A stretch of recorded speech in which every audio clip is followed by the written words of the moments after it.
Welcome to the darkest, most isolated biological prison of the late Cretaceous world, an evolutionary pressure cooker where geographic confinement and resource volatility pushed the laws of theropod survival into a zone of absolute madness. 70 million years ago, the Majungasaurus Formation was not part of a vast, connected continental network. It was located on the island of Madagascar, which had already detached from the rest of Africa and India, maroning its fauna in complete ecological isolation. In this theatre of limited space, the climate software was erratic and brutal, characterized by intense, predictable wet seasons followed by long, catastrophic periods of hyper-arid drought that turned rich river basins into dusty graveyards. To survive an ecosystem where the buffet lines regularly shrank to zero, nature could not support the classic, long-legged running giants of other continents. Instead, it clean installed a highly specialized, low-slung, and terrifyingly compact apex predator. Enter Majungasaurus cretaceous, the Madagascar curse, the short-legged butcher, and the only dinosaur in the entire geological archive whose record of systematic, internal cannibalism has been officially proven by forensic bone pathology. For decades, pop culture and standard media have played with the sensationalized idea of dinosaurs eating their own kind, treating it as a cheap movie trick or an indicator of pure reptilian evil. But if you perform a clinical, forensic audit on the stone archives of the Majungasaurus sandstone, you will uncover a real-world prehistoric crime scene that completely destroys any romanticized notions of Mesozoic ecology. Majungasaurus did not turn on its own species because it was an erratic monster. It did so because the brutal mathematics of island carrying capacity forced it to treat its own genetic bloodlines as a valid calorie source during times of absolute starvation. If you are completely paralyzed by this icy, scientific, and deeply vindictive unmasking of the ancient world's truest survival horrors, ensure you are subscribed to Prehistoric Stories and have liked this video. Your continuous loyalty is the exact high voltage current that keeps our digital paleontology lab reconstructing these lost worlds with total anatomical precision. To understand the architectural blueprint of this island executioner, we must execute a severe structural audit on its bizarre downscaled skeletal framework. Measuring roughly 7 meters in length and weighing up to 1.5 tons, Majungasaurus looked profoundly different from its contemporary abelisaurid relatives. Its legs were exceptionally short and stocky, possessing a thigh-to-shin ratio that optimized absolute stability and low center of gravity torque over high-speed acceleration. It was a heavyweight wrestler, not a sprint or a tank built to navigate dense riverine brush and track targets through dried-up mud channels where longer limbs would twist or sink. But the true mechanical power of the Madagascar curse was concentrated in its solid state, highly reinforced skull. The bones of the snout were heavily fused, thickened, and textured with rough, rugose keratin ridges, culminating in a single, blunt, dome-like horn situated right between its eyes. Under modern high-resolution computed tomography scanners, this skull reveals an engineering philosophy designed to withstand immense compression and impact forces. While later tyrannosaurs relied on elastic, shock-absorbing joints to bite through bone, Majungasaurus possessed a rigid, interlocking cranial box that allowed it to execute a bite and hold hunting strategy. It would drive its wide jaws into a target, lock its teeth in place, and use the immense muscular lever of its thick neck to hold the struggling prey down, absorbing the thrashing kinetic energy directly through its reinforced forehead horn and fused nasal plates. This specialized grappling style was perfectly calibrated to bring down the long-necked sauropod of the island, Rapidosaurus. But when the seasonal droughts turned the Majungasaurus rivers to dust, this exact same weaponized interface was redirected toward its own kind.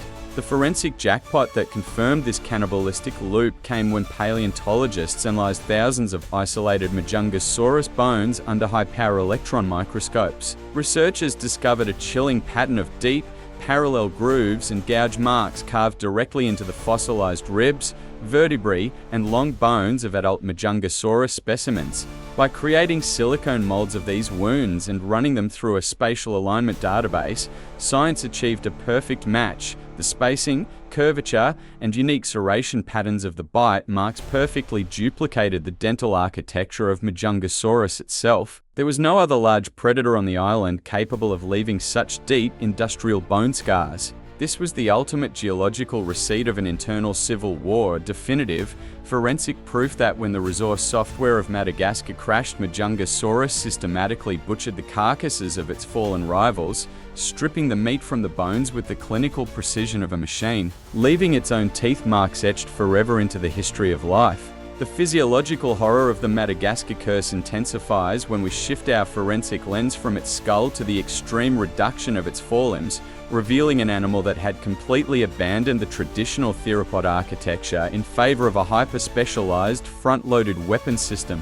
In the global database of prehistoric monsters, Tyrannosaurus rex is universally mocked for its small arms, but if you run a structural comparison against Majungasaurus, the North American king looks positively overendowed. The arms of Majungasaurus were an evolutionary whisper short, rigid stumps that could not flex at the elbow and terminated in four tightly packed, fused digits that lacked any functional claws. Under high-resolution X-ray bone histology, these forelimbs reveal zero internal muscle attachment pathways, meaning they were completely vestigial, hanging uselessly against the predator's massive chest like organic decorations. This radical downscaling was a masterclass in metabolic resource allocation. On an isolated island where every single calorie was a matter of life and death, maintaining muscle tissue and neural networks for arms that served no purpose in a bite and hold hunting strategy was a luxury the species could not afford. Evolution systematically uninstalled the software for arm manipulation, redirecting that precious biological energy straight into the massive cervical vertebrae and deep neck muscles, transforming the front of the animal into an unyielding, short-range battering ram. This mechanical concentration of force was critical when the seasonal droughts reached their peak in the Maivarano Basin. As the great river systems shrank into isolated, toxic mud puddles, the ecological carry capacity of the island shattered. Thousands of animals, from giant titanosaurs to small avians, converged on the remaining water sources, creating high-density flashpoints of extreme desperation and territorial panic. In these muddy arenas of survival, Majungasaurus did not operate as a cooperative pack hunter. It became a solitary, hyper-aggressive territorial tyrant that viewed every living entity around the pool, including its own sexual partners and offspring, as a competing resource or an immediate meal. If you are completely frozen by this dark, forensic unmasking of the ancient world's hidden engineering secrets and grim survival equations, ensure you are subscribed to Prehistoric Stories and have liked this video. Your continuous engagement is the exact mechanical foundation that allows our digital paleontology unit to keep resurrecting these lost Mesozoic empires with absolute precision. When a weaker or injured Majungasaurus collapsed from dehydration in the burning 90-degree heat, its nearby conspecifics did not display social grief. Their hyperacute olfactory lobes registered the immediate chemical release of stress hormones and decaying tissue, activating a primal, opportunistic feeding override. The thick, interlocking teeth of the victor, armed with specialized, wraparound enamel serrations, were deployed to systematically butcher the fallen rival. This internal processing of its own kind created a profound paleopathology phenomenon.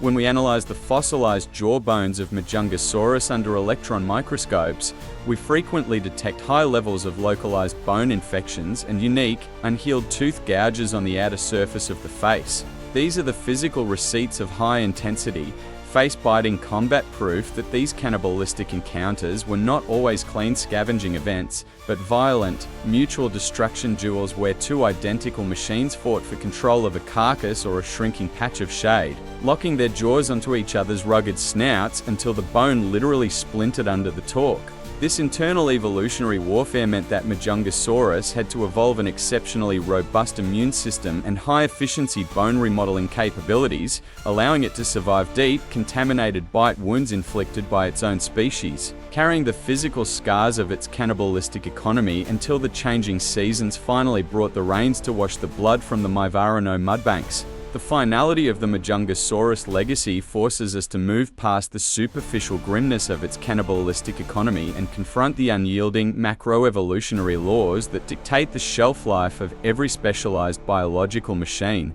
For millions of years, this low-slung, short-legged executioner held an absolute monopoly over the energy webs of isolated Madagascar, turning the brutal constraints of island ecology into its ultimate strategic victory. It did not conquer its world through the long-distance bipedal pursuits of other theropods or the hyper-advanced sensory suites of later northern giants. Majungasaurus crenatissimus was a masterclass in extreme, front-loaded minimization, an organism that uninstalled its own arms, fused its cranial software into a solid-state battering ram, and treated its own genetic bloodlines as a critical, high-calorie buffer against environmental collapse. By executing a bite and hold strategy around the shrinking, toxic mud pools of the Maivarano Basin, the Madagascar curse proved that when the survival program of an ecosystem crashes, the boundary between competitor and carcass is completely deleted by the mathematics of starvation.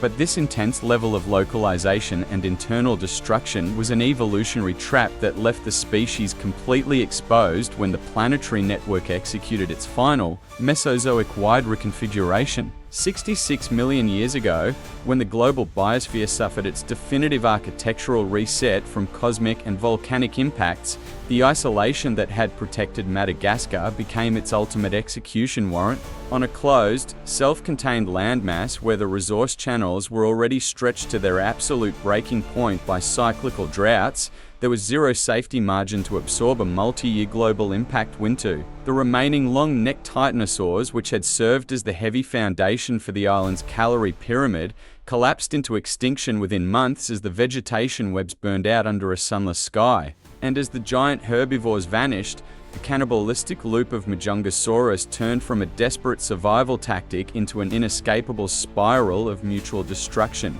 The solitary tanks that had once successfully butchered the carcasses of their fallen rivals now scanned empty, ash-covered sandbanks, their hyperacute olfactory lobes detecting nothing but the dying chemical signals of their last remaining conspecifics. With no external prey vectors available to inject new calories into the island, the species effectively consumed its own empire, the last remaining individuals locking their short, rugged jaws onto each other's faces in a final, empty war for the last scraps of moisture and flesh. Majungasaurus did not fall because its specialized mechanics were defeated by a superior continental invader. It went down because its entire survival equation was written for a closed system, and when that system ran out of energy, the machine systematically processed its own source code until there was nothing left but silent stone.